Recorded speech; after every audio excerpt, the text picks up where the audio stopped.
O Sol tem um raio muito grande, muito maior do que o respectivo raio de Schwarzschild. Mas se o Sol, hipoteticamente, fosse comprimido, até, digamos, 1 quilômetro de raio, então teria uma superfície em torno do Sol com um raio de 2,5 quilômetros, onde a aceleração seria infinita. O que acontece para um espectador que está fora dele? O que ele enxergaria? Ele não enxergaria nada e chamaria a essa estrela de buraco negro. Portanto, um buraco negro é uma estrela tão compacta que fica menor do que o respectivo raio de Schwarzschild, definida por esta fórmula aqui. Que para uma massa de uma vezes o Sol, dá um raio de 2,5 quilômetros. E o raio é proporcional à massa. Muito bem. Agora a pergunta. Nós vivemos numa galáxia, a Via Láctea. A Via Láctea tem um buraco negro supermassivo? Ou não? A Via Láctea produz estrelas. As estrelas de grande massa, quando explodem, produzem buracos negros estelares. Deve ter 10 milhões de buracos negros estelares na Via Láctea, né? Mas buraco negro supermassivo, se tiver, é um só. E deve estar localizado no seu centro, né? E, de fato, hoje nós temos a prova. Durante muito tempo se especulou que existisse um buraco negro em Sagitários A. Hoje nós temos uma prova de que existe um buraco negro em Sagitários A. Sagitários A é uma radiofonte que fica bem no centro de rotação da galáxia. Tudo que nós podemos observar na Via Láctea, girando em torno da região central, gira em torno deste ponto chamado Sagitários A. É uma radiofonte relativamente fraca. E que fica bem na região central da Via Láctea, num lugar, no centro do que nós chamamos a mini-espiral. Existe lá uma região de emissora de gás, que é mini-espiral, cuja ampliação aqui, você vê bem no centro, você tem essas estrelas todas demarcadas. E essas flechinhas indicam a posição de Sagitários A. Vamos ampliar um pouco esta região dessas flechinhas aqui. Então, nós temos aqui essas estrelas, que muitas delas são de grande massa, e Sagitários A fica dentro deste retângulo. Ampliando este retângulo, nós vemos a posição de Sagitários A e uma estrelinha chamada S2, que praticamente coincide com Sagitários A, né? Essa estrelinha foi observada durante bastante tempo, cerca de uma década e um pouco mais agora, né? E está aqui a órbita dessa estrelinha, né? A estrela muda de posição ao longo dos anos, ao longo dos meses e anos, ela vai mudando de posição, com uma órbita elíptica. E no foco da elipse está Sagitários A, exatamente Sagitários A. Está no foco dessa elipse. Com os parâmetros dessa estrela, os parâmetros espaciais e a velocidade observada, só com essas duas coisas você pode determinar com precisão qual é a massa que está no foco desta elipse, nesse ponto. E a massa é de 4,3 milhões de vezes a massa do Sol. E que não emite luz, não emite raio-x, não emite praticamente infravermelho. Emite um pouquinho de infravermelho, tão fraco que quase não dá para observar. Emite um pouco de rádio. Mas é uma grande massa essencialmente escura e muito compacta, né? Não há nenhuma configuração física conhecida que possa explicar esse objeto, a não ser buraco negro supermassivo. Né? Portanto, a Via Láctea tem sim um buraco negro supermassivo, e a caracterização detalhada desse buraco negro é, na verdade, uma das provas mais fortes de que buracos negros existem na natureza e de que buracos negros existe um buraco negro no centro da Via Láctea, que atualmente é inativo. Mas no passado pode ter capturado muito gás e a galáxia pode ter sido uma galáxia de Seyfert. Né?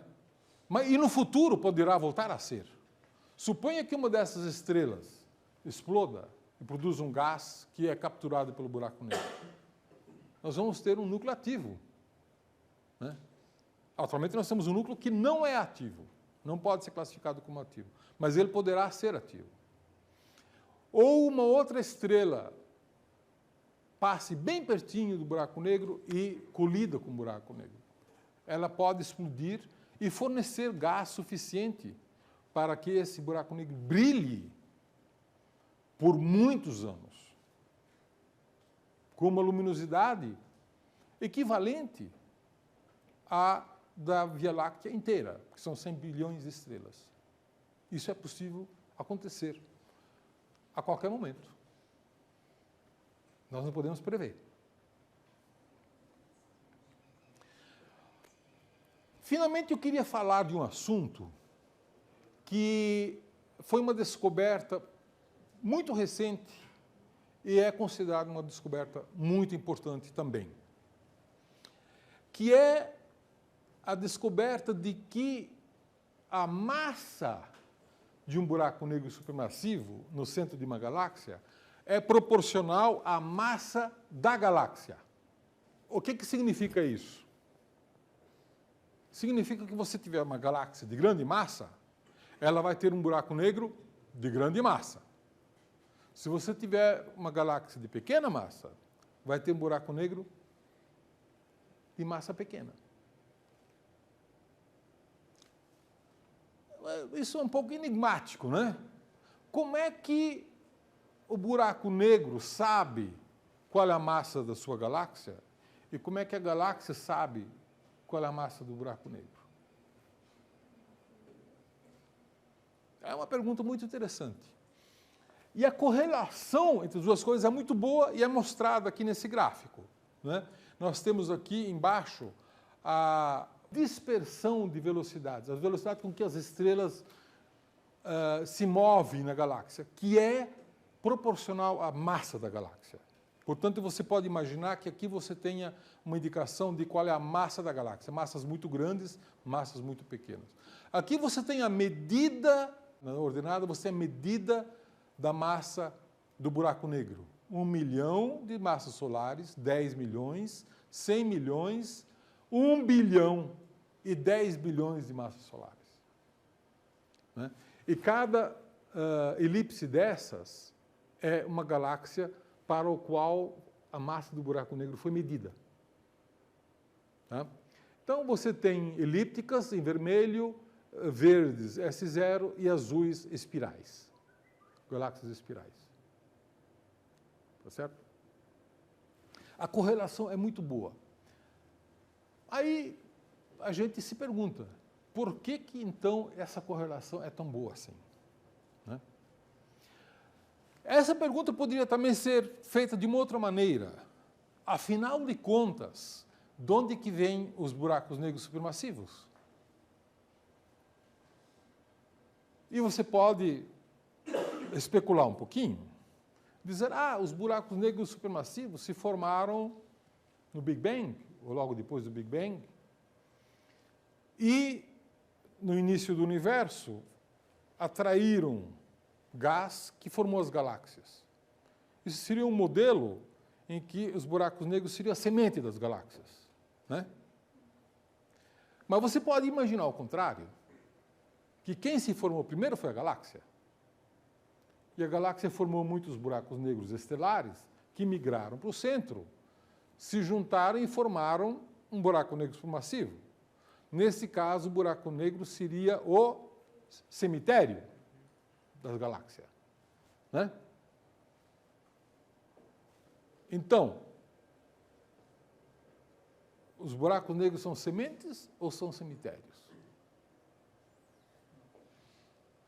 Essa correlação que eu estou mostrando aqui sugere que não é nem semente e nem cemitério. Que, na verdade, o que ocorre é uma coevolução entre o buraco negro e a galáxia. Por exemplo, a primeira geração de estrelas formou os primeiros buracos negros, né? Esses buracos negros logo se fundiram uns com os outros, formando um buraco negro um pouco maior, que capturou o gás, aumentando a massa, e capturou outros buracos negros, aumentando mais a massa. E aí tem um segundo elemento extremamente importante. Estas pequenas galáxias que se formaram com alguns buracos negros se fundiram em galáxias maiores, somando as massas das galáxias, e os buracos negros pararam no centro da nova galáxia e se fundiram também. Mas por que eles migrariam para o centro? Porque eles já são, a essas alturas do campeonato, eles já são os objetos mais massivos. Eles tenderão ao centro de massa do sistema. Tá certo? Mas é o buraco negro que mantém. Se é o buraco negro que mantém a galáxia inteira girando em torno dele, interessante. O Sol gira em torno do buraco negro da Via Láctea, não é verdade? Sim. Sim, o Sol gira em torno da galáxia. A órbita quase circular em torno do centro da galáxia. Mas é por causa do buraco negro? Não diretamente. Indiretamente, sim. Por quê? Porque o buraco negro, no centro da Via Láctea, tem, na verdade, apenas 4 milhões de vezes a massa do Sol. Quando a galáxia inteira tem 100 bilhões de vezes a massa do Sol, contando só as estrelas, sem contar a matéria escura, né? 100 bilhões. Então, gravitacionalmente, o buraco negro não consegue ter uma influência sobre a galáxia inteira e nenhuma influência sobre a órbita do Sol. No entanto, as estrelas que estão mais próximas do buraco negro, estas sim são influenciadas pelo buraco negro e tendem a girar em torno dele. E essas estrelas agora somam a sua massa ao buraco negro e você passa a ter uma massa maior, que tem maior poder de influência e faz com que as estrelas seguintes também girem em torno. E isso aumenta novamente a massa, e assim sucessivamente, em raios concêntricos, você consegue imaginar que a galáxia esteja organizada, tendo como foco o buraco negro, né? Porque houve um ordenamento de massas sempre crescentes que influenciam órbitas imediatamente exteriores, né? Então, o buraco negro, sim, organiza, digamos assim, a parte central e o resto se auto-organiza, né? É claro, estamos falando de uma galáxia circular, de uma galáxia espiral, como a nossa. As galáxias elípticas, na galáxia elíptica não é necessariamente assim. Você pode imaginar galáxias elípticas onde as estrelas não estão girando. Em alguns casos giram também, mas muitas vezes você pode ter uma galáxia elíptica onde as velocidades são essencialmente radiais. Você não tem discos. Você tem velocidades radiais, né? Pois não, mais uma pergunta. O primeiro buraco negro, ele pode ter tido uma massa de cerca de 100 vezes a massa do Sol. 100 vezes a massa do Sol. Que é um buraco negro estelar, não é? Porque as primeiras estrelas que se formaram, as primeiríssimas estrelas que se formaram, logo depois do Big Bang, logo depois significa 1 bilhão de anos depois, né, do Big Bang, as estrelas de maior massa, elas deviam ter da ordem de 100 vezes a massa do Sol. E essas explodem rápido, que evoluem muito rápido. explode e forma um buraco negro aproximadamente com essa massa. Então, essa é a semente inicial. E que, eventualmente, forma lá uma pequena semente de galáxia. Né? E essas pequenas sementes de galáxias vão se fundindo para formar galáxias maiores.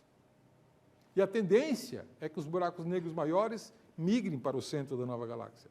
Então, quando você soma galáxias, você soma as suas massas e soma os seus buracos negros. Tá? E, essencialmente, galáxias são formadas por colisões de outras galáxias. Essencialmente é isso. Né? Mas,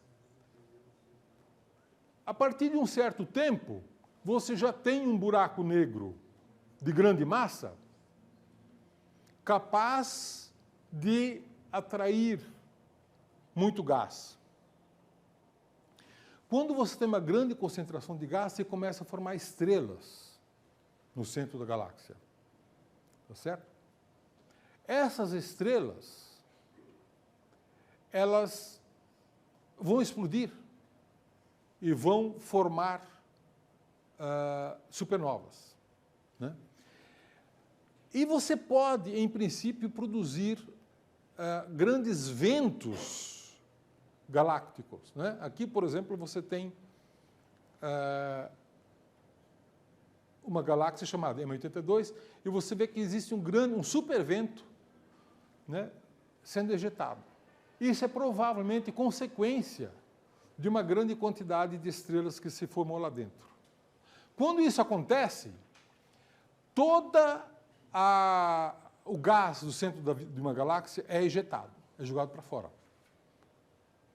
E aí o buraco negro passa a não se alimentar mais. Certo? O buraco negro não se alimenta e não se formam estrelas, porque também não tem mais gás. Certo? Então essa galáxia vai passar um certo período sem formar estrelas e sem brilhar como um quasar ou como uma galáxia de Seyfert. Tá? Mas o gás vai voltar a ser capturado.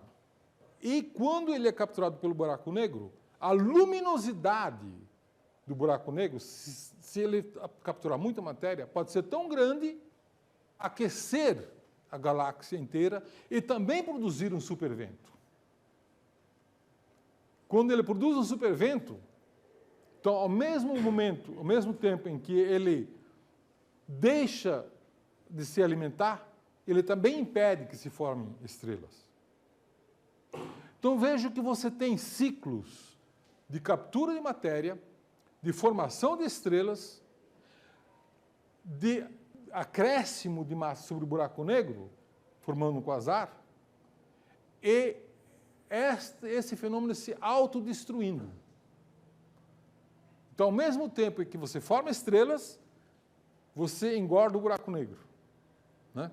Então, é um mecanismo de autorregulação que se estabelece. Pois não, uma pergunta. Quando você tem uma captura de uma grande quantidade de gás, você pode produzir um objeto muito luminoso. E aí a gente chama de quasar. Eles são raros. Por isso que eles estão longe. São raros. Você tem que procurar muito. Em média vão estar longe.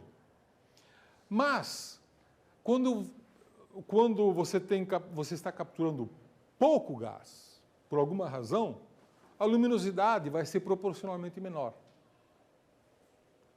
E quando a luminosidade do buraco negro é comparável à luminosidade de uma galáxia, nós chamamos de galáxia de Seyfert. Quando for menor, bem menor, ela se transforma em radiogaláxia. Então, qual é o elemento regulador da classificação? É a quantidade de gás que está sendo capturado. Não é a massa do buraco negro. É a quantidade de gás que está sendo capturado. É claro que a massa do buraco negro, sendo maior, ele domina uma região maior e é capaz de fazer com que a massa seja maior.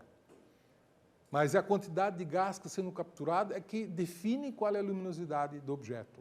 Nós sabemos, por estudos estatísticos muito bem feitos, que os quasares eram muito mais abundantes e muito mais numerosos quando o universo era jovem. Tá? Isso a gente sabe, a gente observa. E, com o tempo, a frequência de quasares e a luminosidade dos quasares foi decaindo.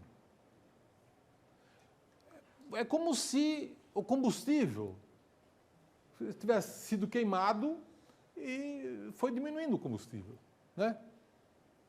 Claro, no começo você tinha muito gás, se formou muitas estrelas e os buracos negros tinham muito combustível, né? Com o tempo, não. Mas isso é uma tendência. Num dado momento, uma dada galáxia pode ter uma grande erupção e ser um quasar, mesmo tardiamente. Ou no início, nem todas as galáxias tinham ao mesmo tempo quasares muito luminosos. Algumas delas poderiam ter umas galáxias de Seyfert, que não vão ser visíveis atualmente, porque estão muito longe, mas é provável que tivessem tido, né? Então, existe um ciclo, nós imaginamos que existam ciclos autorregulados, certo? 50 milhões de anos, brilha, aí cai 50 milhões de anos, ou 100 milhões de anos, sem brilhar, e assim por diante. Mas a tendência é isto se enfraquecer, porque o combustível vai se acabando. Então, hoje, nós temos muito menos quasares no universo local. Muito menos quasares. Significa o quê? Que existem menos buracos negros? Não, porque o buraco negro, uma vez formado, vai ser sempre buraco negro. O buraco negro não perde massa, ele só ganha massa. Significa que hoje você tem muito mais buracos negros inativos no centro das galáxias, como é o caso da Via Láctea, ou o caso de Andrômeda. Andrômeda tem um buraco negro. Eu e um orientado meu medimos recentemente a massa do buraco negro de Andrômeda, e é de cerca de 4,5, de 45 milhões de vezes a massa do Sol. Isto é, o buraco negro de Andrômeda é 10 vezes maior, mais massivo, do que o buraco negro da Via Láctea, né? Mais massivo e a maior massa também representa um raio maior, né? Vocês viram que o raio de Schwarzschild é proporcional à massa, né? Então, o buraco negro da Via Láctea, que tem 4,4 milhões de massas solares, ele tem um raio de aproximadamente 250 vezes o raio do Sol, o que é 7% da distância da Terra ao Sol. São 7% de uma unidade astronômica. Esse é o raio do buraco negro em Sagitários A, né? No núcleo de Andrômeda, você tem um buraco negro cuja massa é 10 vezes maior. Então, praticamente, ele é do tamanho da órbita da Terra em torno do Sol. Esse é o tamanho do buraco negro no centro de Andrômeda, né? Ambos os buracos negros inativos, porque neste momento não há gás na sua vizinhança que possa alimentar o buraco negro, né? Não significa que tenha sido assim no passado e não significa que vai ser assim no futuro. No caso da Via Láctea, nós sabemos que existe um toro grande de moléculas em torno da região central, né? E esse toro de moléculas tem uma massa suficiente que talvez ele, com o tempo, vá migrar para o centro, alimentando o buraco negro. Essa é uma possibilidade. Outra possibilidade é que uma daquelas muitas estrelinhas que passam perto dele passe tão perto que a estrelinha exploda, né? E aí, só por causa disso, a galáxia poderá dobrar de brilho. Dobrar de brilho, né? O que, para nós, não seria provavelmente nenhum grande desastre, porque nós estamos no plano da Via Láctea e a maior parte da luz não chegaria até a Terra, né? Nós receberíamos raio-x, em grande quantidade, rádio e alguma coisa no infravermelho, né? Em grande quantidade. Mas certamente seria uma coisa muito peculiar poder assistir a um evento desses, né? Mais dramático do que uma supernova na Via Láctea, né? Então, para concluir, nós podemos então imaginar que os buracos negros evoluem de duas maneiras. Eles se formam inicialmente por processo de evolução de estrelas.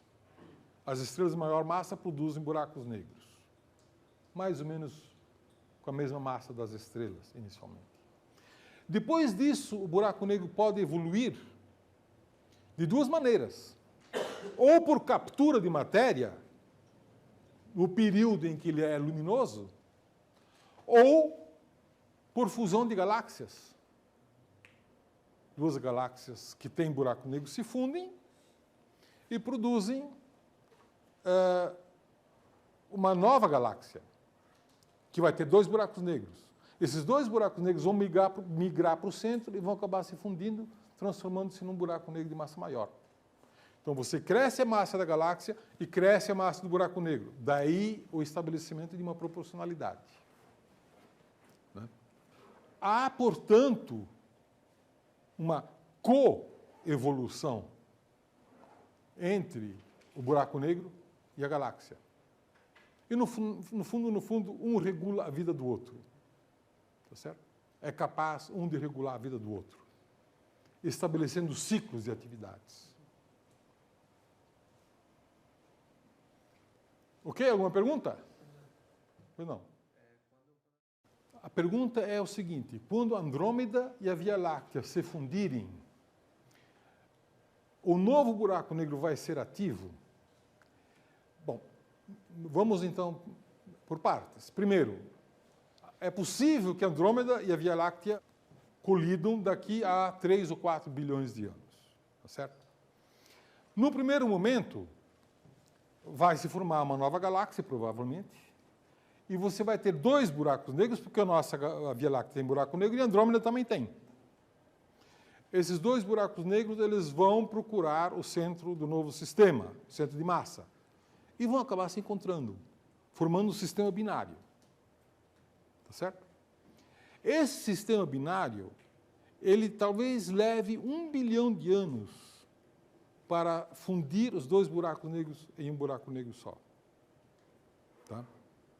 A sua pergunta é: esse novo buraco negro vai ser ativo? A resposta é: não depende tanto do buraco negro e nem mesmo da galáxia. Depende se, num dado momento, na região central, por alguma razão, vai ter gás suficiente para alimentar esse buraco negro. E a luminosidade será diretamente proporcional à quantidade de gás que o buraco negro consumir. E isso pode oscilar. Pode oscilar. Rapidamente. Quando eu digo rapidamente, estou falando em escala de 50 milhões de anos. Né? O que numa escala cósmica é muito curto. Né? Então, ele pode vir a ser, sim, uma galáxia, um núcleo ativo, mas, até lá, tanto Andrômeda quanto a Via Láctea podem se tornar ativas e desativas, né, muitas vezes. Podem ser ativadas e desativadas muitas vezes, porque esse é um ciclo relativamente curto na vida. Se é 50 milhões de anos esse ciclo, e elas vão colidir daqui a 4 bilhões de anos, veja quantas vezes elas podem se transformar em galáxias de Seyfert, até se encontrarem. Né? Então, é algo que é um cenário, hoje, que nós entendemos a natureza dos quasares. E nós entendemos a natureza de uma galáxia de Seyfert. Né? e que basicamente é uma explicação relativamente simples. São buracos negros de grande massa no centro de uma galáxia capturando gás. É só isso. E a quantidade de gás que está sendo capturado vai definir o que é a classe de luminosidade. Se é um quasar, muito luminoso, menos luminoso, se é uma galáxia de Seyfert, se é uma radiogaláxia, e assim por diante. É a quantidade de gás que está sendo consumido num dado momento. E isso pode variar muito ao longo do tempo. E, se a galáxia é do tipo 1, o núcleo ativo é do tipo 1 ou do tipo 2, depende de onde você está olhando. Certo? Portanto, do ponto de vista da natureza do objeto, é praticamente irrelevante.